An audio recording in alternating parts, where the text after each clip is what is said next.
Assalamualaikum warahmatullahi wabarakatuh. Selamat datang di presentasi video dari kelompok 8 mata kuliah Enterprise Resource Planning atau ERP. Pada kesempatan kali ini, kami akan membahas salah satu sistem ERP yang sangat populer dan banyak digunakan oleh perusahaan di seluruh dunia, yaitu Odoo. Odoo merupakan ERP yang open source, terintegrasi dengan berbagai modul bisnis seperti accounting, invoicing, purchasing, project management, dan lainnya. Tujuan dari presentasi ini adalah untuk memperkenalkan bagaimana Odoo digunakan dalam kegiatan bisnis sehari-hari, mulai dari membuat invoice pelanggan, menerima tagihan vendor, hingga mengelola proyek dan tugas dalam organisasi. Langsung saja kita mulai.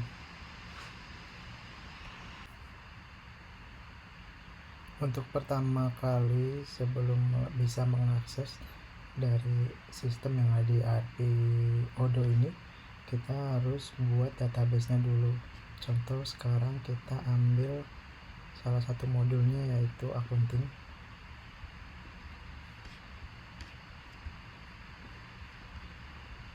Pertama-tama kita harus membuat database-nya dulu.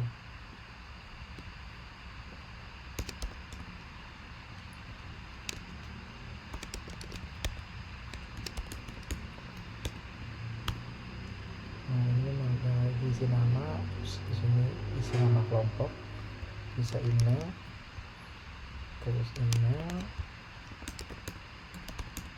Nah, ini bisa disetting sesuai dengan kebutuhan.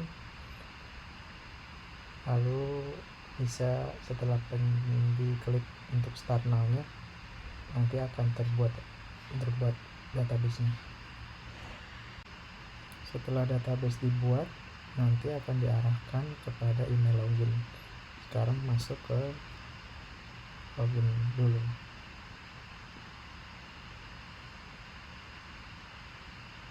Nah, ini adalah database yang tadi kita buat. Sekarang kita masuk ke database-nya. Nah, ini adalah tampilan dashboard awal dari Odoo untuk melaksanakan setiap tas-tas yang ada. Langkah pertama yang dilakukan untuk menggunakan Odoo ini adalah menginstal modul-modul yang kita perlukan untuk presentasi ini. Nah, sekarang ini masuk ke dalam istilahnya App Store-nya dari Odoo. Nah, ini banyak modul-modul yang kita bisa install untuk kebutuhan project. Nah, sekarang coba kita cari. Di sini udah terinstall accounting. Kita cari project juga sudah terinstall. Lalu ada accounting project. Nah, ini udah terinstall. Seperti itu cara penginstalan dari modul yang ada di Odoo. Untuk modul yang pertama kita buat yaitu adalah modul karyawan. Kita sekarang coba install dulu modulnya.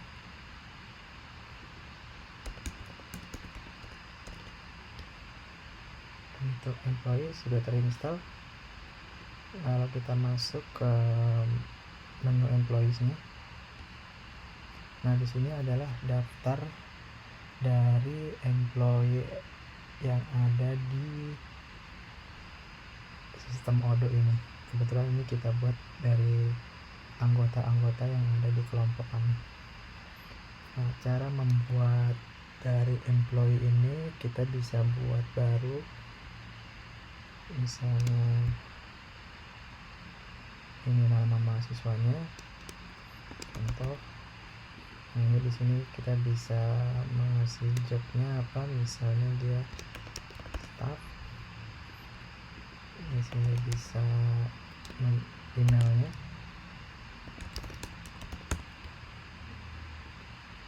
bisa mengisi nomor handphone, bisa pilih departemennya di mana.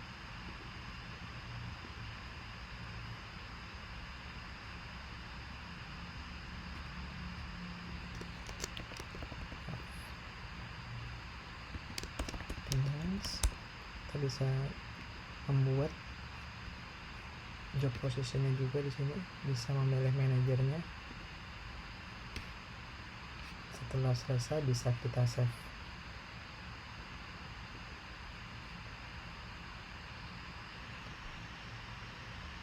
Jadi seperti itu untuk menambahkan employee.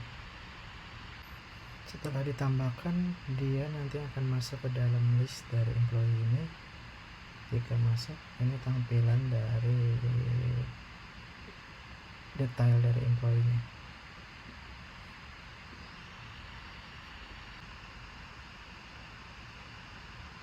Sekarang kita masuk ke menu departemen. Nah, ini adalah beberapa list departemen yang sudah dibuat. Sekarang kita coba untuk menambahkan satu departemen baru.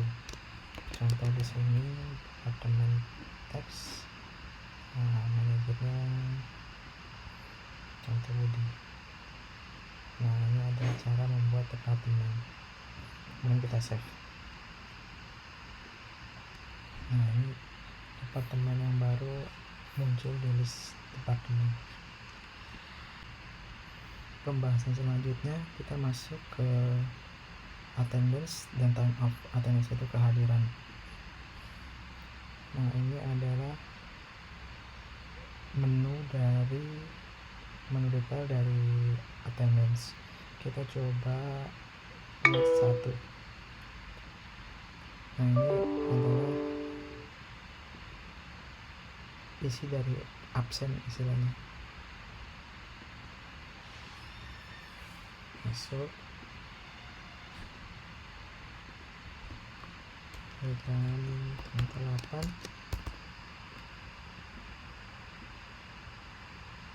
ke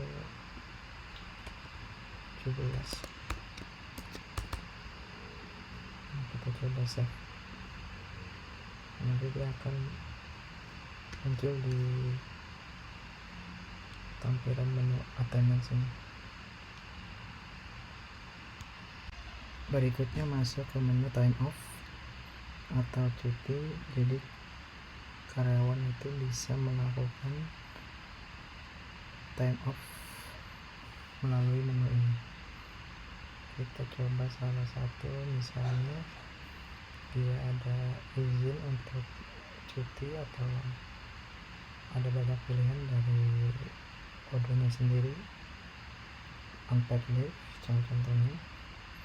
Ini bisa kirim file, atau misalnya dia ada cuti yang mengharuskan dia bisa, seperti marriage atau maternity. Kalau kita submit requestnya, nah, dia akan masuk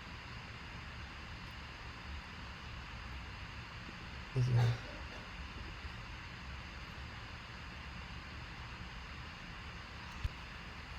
Pembahasan selanjutnya yaitu modul penggajian atau payroll. Nah, ini adalah menunya. Nah, ini adalah halaman dashboard dari payroll. Kita sekarang coba membuat payslip. Nah, ini kita bisa bikin payslip dari sini. Contohnya lebih. Nah, bulan Mei. Nah, ini periode Mei.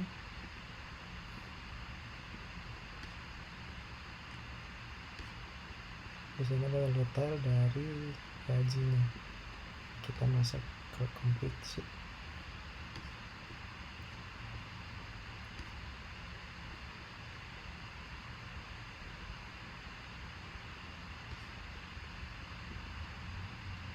Nah, ini langsung kita proses untuk payment. Dia nanti ada di list yang tadi di depan di awal payslip kan. Seperti itu untuk payslipnya. Lanjut ke pembahasan selanjutnya yaitu accounting. Menu accounting ini bisa melakukan berbagai macam hal seperti ada invoice untuk customer, ada tagihan untuk vendor, juga bisa membuat jurnal dari accounting itu sendiri, serta ada laporan. Nah, ini bisa untuk laporan sendiri bisa dalam banyak bentuk. Nah, ini contoh dari invoice. Jadi bisa di sini adalah salah contoh invoice yang sudah dibuat. Berikut adalah tampilan dari invoice detailnya. Lalu juga ada tagihan ke vendor. Nah, ini adalah bentuk detail dari tagihan untuk vendor.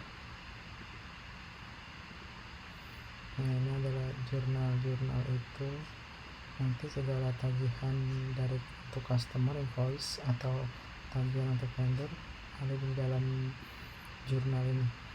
Lalu kemudian ada laporan. Nah, ini laporan dari semua yang ada dalam menu accounting dari invoice, vendor.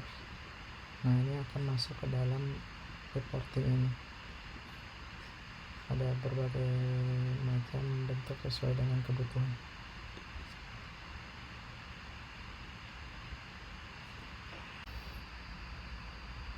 Pembahasan selanjutnya kita masuk ke dalam menu project. Project itu adalah sebuah menu atau modul yang berfungsi untuk manajemen dari proyek yang dilakukan oleh perusahaan tersebut. Nah, ini contohnya adalah proyek website, membuat website untuk PT Madijaya. Nah, di dalamnya itu berisi tas-tas yang akan dilakukan. Nah, berikut ini tampilan tas-tasnya. Bisa dari sini ada titel untuk tasnya, di-assign ke siapa, waktu pengerjaan, bisa isi progres juga. Nah, ini menu-menunya. Ini untuk sebagai login bisa nanti di sini jadi kelihatan. Nah, ini progresnya nanti card-cardnya ini bisa digeser. Kalau dia sudah selesai bisa ditaruh di down. Nah, ini semua tas-tasnya semua udah di-assign. Lalu juga ada menu reporting untuk tasnya sendiri, bisa dilihat sesuai kebutuhan untuk chart reporting. Demikian presentasi video dari kelompok kami. Kurang lebihnya mohon maaf. Wassalamualaikum warahmatullahi wabarakatuh.